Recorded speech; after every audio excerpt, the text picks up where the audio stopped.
صبح شام کی مسنون دعائیں. جو شخص صبح شام 100 مرتبہ سبحان اللہ و بحمدہ پڑھے، یعنی صرف اتنا، تو اللہ تعالیٰ اس کے تمام گناہ معاف فرما دیں گے اگرچہ سمندر کی جھاگ کے برابر ہو. اس کی عادت کیسے ڈال سکتے ہیں آپ؟ کیونکہ مصروف ہے نا سب، تو اتنا وقت تو نہیں ہوگا کہ جا نماز پہ بیٹھ کے 100 دفعہ پڑھ کے پھر اٹھے. کوئی ایک خاص کام جو آپ کو روز کرنا ہے تو اس خاص کام کے ساتھ آپ ایک خاص ذکر جو ہے وہ اپنا باندھ لیں. ایک تو ہے نا کہ ہر وقت کوئی بھی ذکر آپ کریں، لیکن یہ جو مخصوص اذکار بتائے گئے مخصوص اوقات میں کرنے کے، تو ان کا فائدہ جب ہی ہوتا ہے جب ہم ان کو اوقات کی پابندی کے ساتھ کرتے ہیں. اور اصل میں اس کے پیچھے حکمت بھی یہی ہے وقت بتانے کی کہ پھر انسان اس میں مس نہیں کرتا. صبح ہوئی، اللہ کی یاد آئی، اور سنت کے مطابق جو آپ صلی اللہ علیہ وسلم نے بتایا وہ ذکر کرنا. ویسے تو آپ کوئی بھی کر سکتے ہیں، ہر ذکر میں فائدہ ہے، لیکن آپ کے نقش قدم پہ چلنا، جہاں آپ نے قدم رکھا وہیں پیچھے رکھنا، اس کا لطف ہی کچھ اور ہے. ٹھیک ہے نا، یعنی اس میں تھوڑا فرق ہو جاتا ہے. پھر چلیے، آپ صلی اللہ علیہ وسلم نے فرمایا صبح شام 3 مرتبہ یہ دعا پڑھنے والا دن اور رات کی تکلیفوں اور نقصان سے محفوظ رہتا ہے.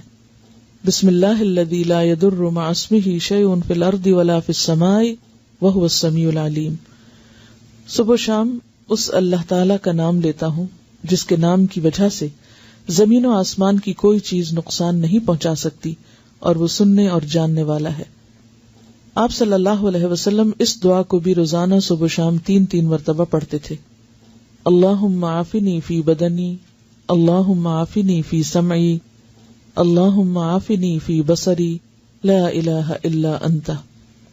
اس دعا کو آپ صبح اور شام کے مثلا سنت کے بعد یا فرض کے بعد اگر مقرر کر لیں تو انشاءاللہ تعالی پھر بھولیں گے نہیں. اے اللہ میرے بدن میں عافیت عطا فرما، اے اللہ میری سماعت میں عافیت عطا فرما، یعنی میرے کان ٹھیک رکھ. اے اللہ میری بینائی میں عافیت عطا فرما.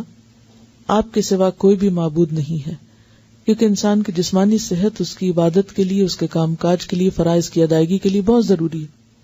تو آپ صلی اللہ علیہ وسلم 3 بار صبح اور شام یہ پڑھتے تھے. اب ویسے تو آپ ایک بار بھی پڑھ سکتے ہیں، لیکن اصل سنت کیا ہے پھر 3 بار پڑھنا.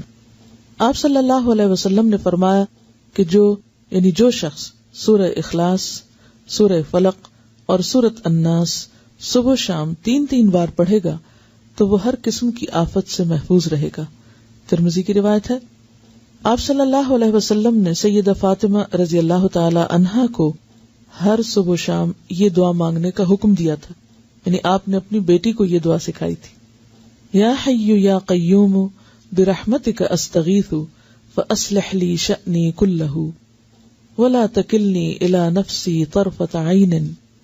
اے ہمیشہ زندہ اور قائم رہنے والے، آپ ہی کی رحمت کا واسطہ دے کر فریاد کرتا ہوں کہ میرے سب کاموں کو درست کر دیں اور مجھے میرے نفس کی طرف پلک جھپکنے کی دیر کے لیے بھی حوالے نہ کریں. اس کا کیا مطلب ہے؟ مجھے میرے نفس کے حوالے ایک پلک جھپکنے کی دیر بھی نہ کریں. کیوں؟ مجھے مسلسل اپنی حفاظت میں رکھیں، میں بھٹکنے نہ پاؤں. ومن یکفر بالطاغوت، تو طاغوت میں سب سے پہلے خود اپنا نفس آتا ہے. ان النفس لامارۃ بالسوء. اور اگر انسان اپنے نفس کی باتیں ماننے لگ جاتا تو کبھی بھی پھر وہ اللہ کی بات نہیں ماننے دیتا. تو انسان نفس کے حوالے ہوا نہیں اور پھسلا نہیں اور گیا نہیں. ٹھیک ہے، تو اس لیے یہ دعا بھی بہت اہم ہے اور بہت ضروری ہے. تو نفس کے حوالے ہونے کا مطلب کیا ہے؟ برائی کی طرف جانا. اور اس میں آپ دیکھیے کہ آپ سارا دن عہد کریں گے میں نے یہ نہیں کرنا ہے، ایسا نہیں بولنا، ایسا نہیں کرنا، اور لمحے بھر کے لیے کیا ہوتا ہے؟ منہ سے بات نکل جاتی، آپ ایک دم غصے میں آ جاتے ہیں، آپ ایک دم وہ کہہ آتے ہیں جو سویر سے وعدہ کر رہے تھے شام تک کہ اب آج سے میں نے یہ جملہ نہیں بولنا یا یہ کام نہیں کرنا. وہ لمحے بھر کے لیے آپ نفس کے حوالے ہوئے اور گئے. تو یہ دعا بہت ہی زبردست دعا ہے کہ یار اب میں تو اپنے آپ پر، خود پر ایک لمحے کے لیے بھی بھروسہ نہیں کر سکتا، لمحے کے لیے بھی مجھے نہیں ادھر جانا، کیونکہ ہمارے ساتھ نفس بھی ہے، شیطان بھی ہے. تو یہ ایسے دشمن ہیں، ایسی طاقتیں ہیں کہ جن کا مقابلہ ہم تنہا نہیں کر سکتے، یہ صرف اللہ کی مدد سے ہو سکتا ہے. اس لیے صبح اور شام، ورنہ بعض اوقات انسان کہے ایک دفعہ تو مانگ چکا، اب اور کیا مانگنا، روز کیا یہی مانگنا. یعنی آپ کے ذہن میں یہ آ سکتا ہے کہ سویرے بھی مانگو، شام بھی مانگو، وہی باتیں، پھر ریپیٹیشن. اس ریپیٹیشن کی ہر سویر کو ضرورت ہے اور ہر شام کو ضرورت ہے کہ ہم بھولنے والے ہیں. پھر سید الاستغفار، آپ صلی اللہ علیہ وسلم نے فرمایا جس نے صبح و شام صدق دل سے سید الاستغفار کو پڑھا اور اسی دن یا رات فوت ہو گیا تو وہ جنت میں داخل ہوگا. اب آپ دیکھیں اللہ تعالیٰ نے بخشش کے کتنے سامان کیے ہیں.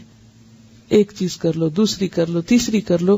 یعنی یہی اس کی رحمت ہے کہ اس نے چھوڑا نہیں بھٹکنے کے لیے، یا اللہ بندوں پہ ظلم نہیں کرتا. لیکن اگر بندے خود ہی غفلت کے شکار رہیں اور کسی بھی چیز سے فائدہ نہ اٹھائیں تو پھر جبر نہیں کرتا اللہ تعالیٰ.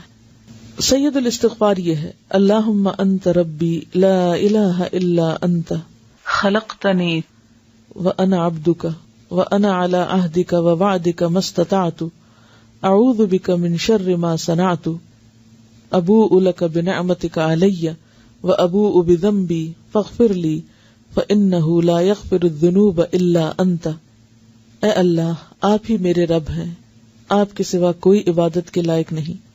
آپ نے مجھ کو پیدا کیا ہے اور میں آپ کا بندہ ہوں، اور میں اپنی طاقت کے مطابق آپ سے کیے ہوئے عہد اور وعدے پہ قائم ہوں.